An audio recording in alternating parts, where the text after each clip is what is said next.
Hey guys, welcome back to my channel. আজকে তোমাদের নিয়ে যাচ্ছি একটা শর্ট বাট বিউটিফুল জার্নিতে। রাধানগর ব্রিজ থেকে পলাশী মনুমেন্ট পর্যন্ত বাইকে ছোট ট্রিপ, কিন্তু অনেকটা গল্প রয়েছে এই জার্নিতে। So let's go.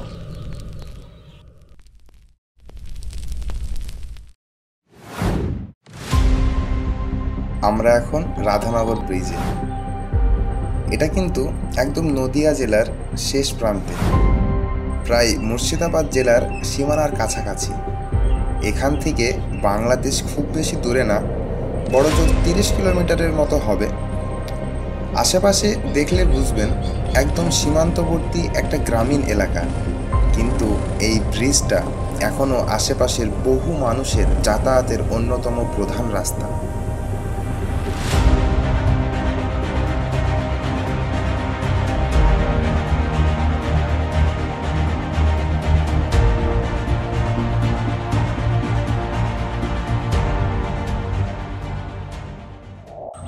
এবার চলো রাইডটা স্টার্ট করি। এই রুটে যারা রাইড করবে প্লিজ হেলমেট পরো, সেফটি ফার্স্ট। প্রথম দিকে রাস্তাটা স্মুথ আছে, কিন্তু কিছু জায়গায় কনস্ট্রাকশন এখনও চলছে, তাই দেখে শুনে চলো। প্রতিটা ফ্রেমে কিছু না কিছু আছে দেখার মতো। গ্রামগুলো যেখানে যেখানে পড়ছে আমি চেষ্টা করছি কিছু কিছু লোকাল ভিউ ক্যাপচার করতে। এটা জাস্ট বাইক রাইড না, এটা একটা চেষ্টা আমাদের চেনা জায়গাগুলোর লুকিয়ে থাকা সৌন্দর্যকে খুঁজে বের করার। পলাশী মনুমেন্টে পৌঁছে আমি কিছু হিস্ট্রি শেয়ার করব, কিভাবে 1757-এর ব্যাটেল এখানে হয়েছিল আর এটা কেন ইম্পর্ট্যান্ট একটা জায়গা।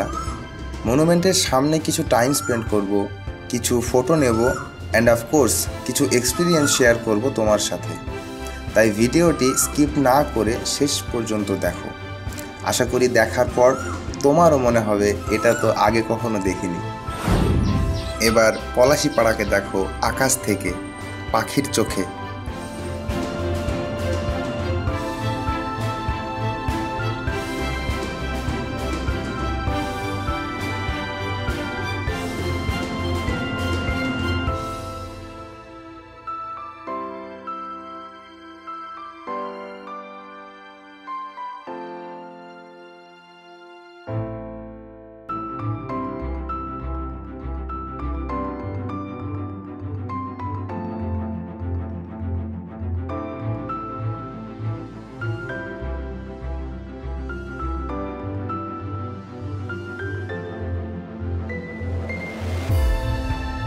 পলাশীপাড়াকে পিছনে ফেলে সামনে এগোলেই দেখা দেবে সাহেবনগর।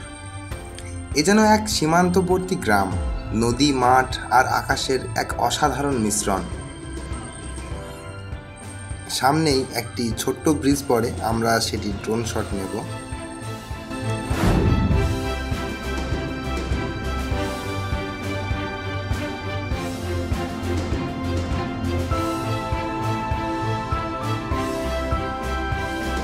আকাশ থেকে দেখলে সাহেবনগরকে ঘিরে যতদূর চোখ যায় শুধু সবুজ। আর এখান থেকেই আমরা এগোবো সেই ঐতিহাসিক গন্তব্য পলাশী।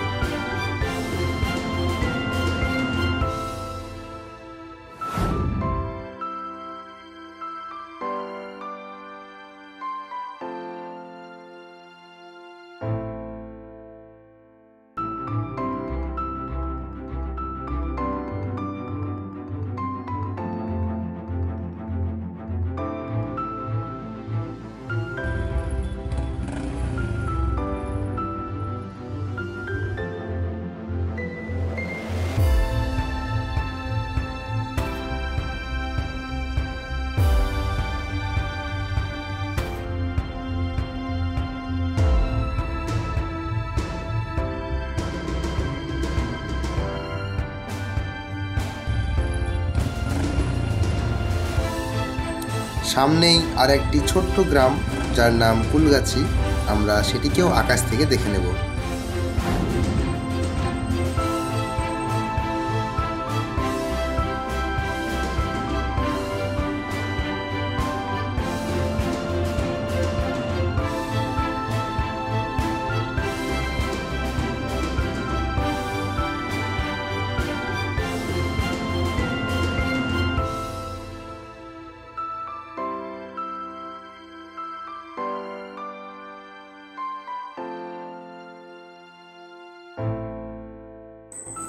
সব কিছু ঠিকঠাক চলছিল। আমি ড্রোনটা নিয়ে উঠে যাচ্ছিলাম একটু ভিন্ন শটের জন্য। মাথায় ছিল হাজারটা চিন্তা, কোন অ্যাঙ্গেলটা নিলে ভালো হবে, কোথায় গল্পটা জমবে। কিন্তু এত ভাবনার ভেতর একটা জিনিস খেয়াল করিনি, গাছটা ঠিক সামনে ছিল। 1 সেকেন্ডের ভুলেই ধাক্কা, ড্রোনটা সরাসরি গিয়ে লাগলো গাছের ডালে। তখন মনে হচ্ছিল সব শেষ। ড্রোনটা যদি আর না চলে, যদি ফুটেজগুলো নষ্ট হয়ে যায়। এই যন্ত্রটা শুধু একটা ডিভাইস না, এইটার ভেতরেই আমাদের স্বপ্ন, আমাদের কল্পনা, আমাদের দিন রাতের পরিশ্রম। সেই মুহূর্তে মনে হচ্ছিল যেন আমার চোখের সামনে সব কিছু থেমে গেল। কিন্তু এই ঘটনায় আমাকে আরও শক্ত করলো, শেখালো ভুল হবে, ধাক্কাও খেতে হবে, কিন্তু চলতে হবে। কারণ ক্যামেরার পেছনে শুধু একটা লেন্স নয়, আছে একটার পর একটা গল্প, আর সেই গল্প থেমে যাওয়ার নয়। অ্যাক্সিডেন্টের পর ড্রোনটার কিছুটা ক্ষতি হয়েছিল, পাখাগুলো ভেঙে গিয়েছিল, কিন্তু ঠিক করলাম হাল ছাড়বো না, পাখাগুলো বদলালাম, আর সে আবার প্রস্তুত উড়তে। এবার তোমাদের চোখের সামনে আকাশের উপর থেকে দেখা যাবে বড় নলদা।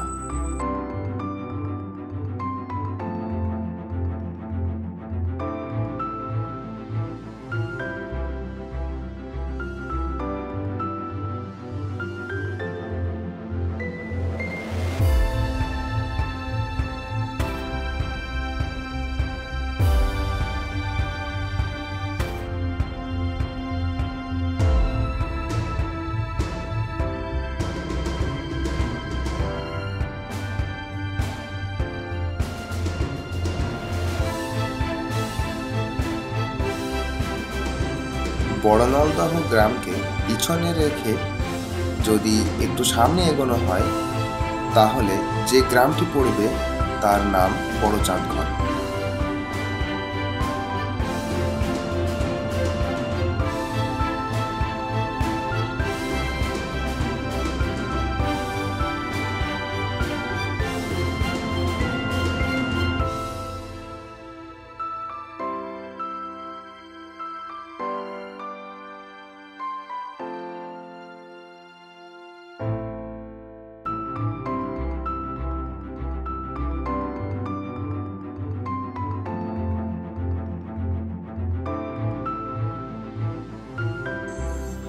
মাত্র কয়েক সেকেন্ড, আর তারপরই আমরা পৌঁছে যাব সেই ঐতিহাসিক মাটিতে, পলাশী।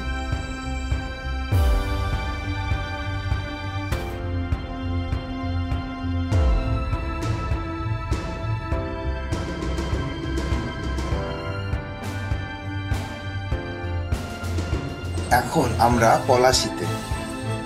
নদিয়া জেলার অন্তর্গত পলাশী কলকাতা থেকে প্রায় 150 কিলোমিটার উত্তরে অবস্থিত।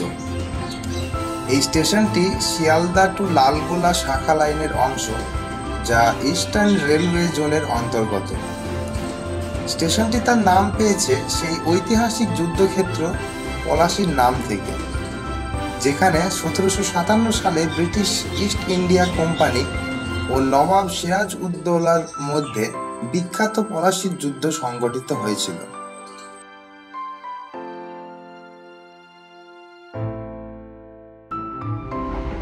এই যে নীল রঙের পেইন্ট করা বিল্ডিংটি দেখছো, এটি পলাশী কলেজ। এটি একেবারে স্টেশনের পাশেই অবস্থিত। এই কলেজটির ভিডিও আমাদের চ্যানেলে আগেই আপলোড করা হয়েছে, তুমি চাইলে দেখে নিতে পারো।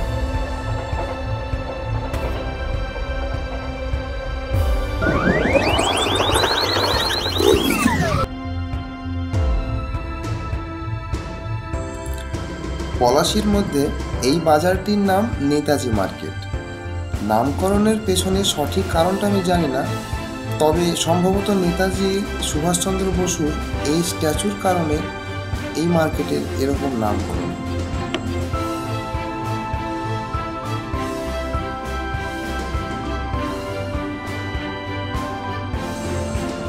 স্টেশনটা পিছনে ফেলে আমরা এখন একটু এগিয়ে যাচ্ছি। এখন NH-34 বা ন্যাশনাল হাইওয়ে 34-এ উঠলাম। এই সামনে যে গেটটা দেখছো, এটা হলো পলাশী মনুমেন্টের গেট।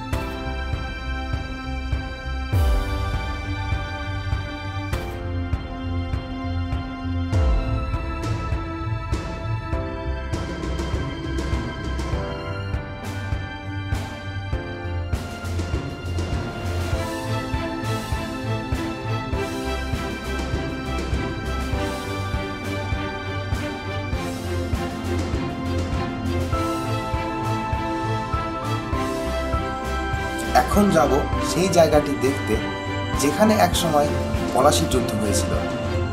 গেট পেরোলেই দেখা যাবে সেই বিশাল মাঠটি।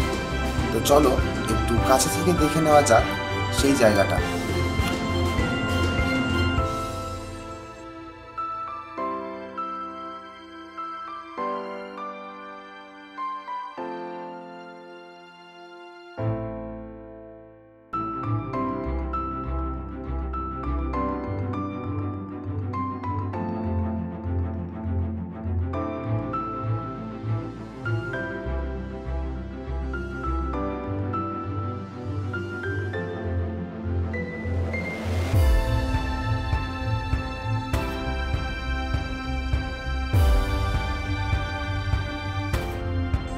এই সাদা স্তম্ভটা মনে করিয়ে দেয় একটা দিন।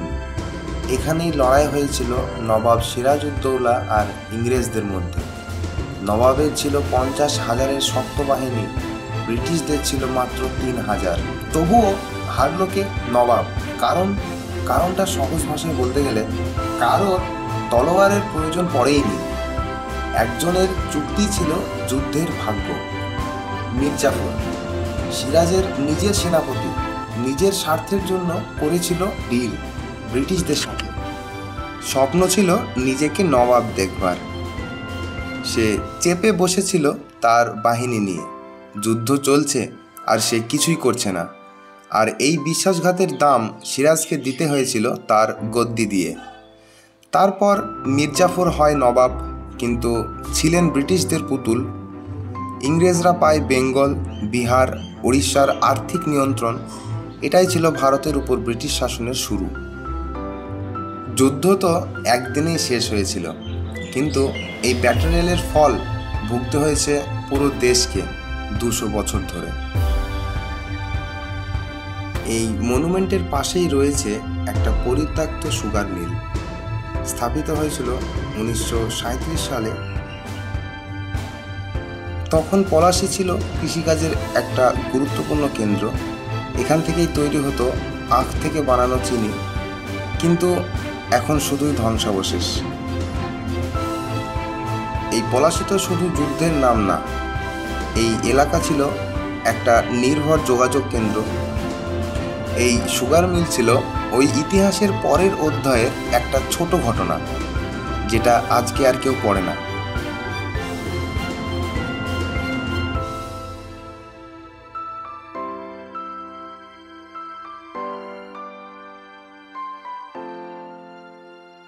এর পাশেই বয়ে চলেছে ভাগীরথী নদী।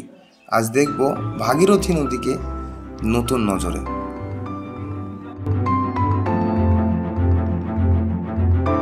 এটা আমাদের ফার্স্ট ভিডিও, তাই হয়তো সব কিছু পারফেক্ট নয়, তবুও চেষ্টা করেছি ভালো কিছু শেয়ার করতে। তোমরা যদি সাপোর্ট করো, আমি আরও ভালো কিছু নিয়ে ফিরে আসবো নেক্সট ভিডিওতে।